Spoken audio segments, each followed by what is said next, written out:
માટે અહીંયા જે મોકો આપ્યો છે એ બદલ મારા ભાઈને ખૂબ ખૂબ ધન્યવાદ, ખૂબ ખૂબ આભાર વ્યક્ત કરું છું કે અમને બંનેને મોકો આપ્યો. મહિપતસિંહ વિશે તો બધા જાણે જ છે, પણ એમની શક્તિ બનીને બેઠેલા આ પ્રકારના મિત્રો કોઈ પ્રદેશમાં છે, કોઈ અમેરિકામાં છે, ઇલાબેન જીતેનભાઈ છે, આ પ્રકારના જે મિત્રો છે એ અને તમારા ને મારા જેવા નાના નાના નાના નાના નાના નાના નાના દાન થકી એમની શક્તિને જે આજે સ્વરૂપ આપ્યું છે અને જે તાકાત આપી છે એ બદલ હું આપ સૌનો ખૂબ ખૂબ આભારી છું. એકલે હાથે ક્યારેય શક્ય નથી હોતું, પણ એક વિચારમાં વિશ્વાસ રાખી એના હૃદયને સમજીને જ્યારે એક સાથે જોડાય તો આવી એક મુઠ્ઠી બને.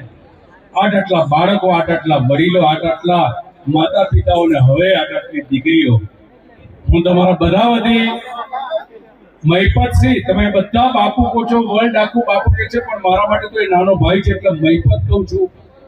તુકારે નથી બોલાવતો, પણ ભૈલો છે એટલે એમાં જે વિચાર જ્ઞાતિ અને આ બધા મનના માનવાનો છે એટલે હૃદયની એને ઓલવેઝ હું પ્રાર્થના કરતો ઈશ્વર એની તંદુરસ્તી જાળવી રાખે, આપણે બધા એની શક્તિ બનીને ઈશ્વરે આપણને જેમના નસીબ લખવાનું કારણ બનાવ્યા છે એ દરેકની કુંડળીઓમાં કંઈક ને કંઈક શુભ ઘટનાઓ લખતા જોઈએ.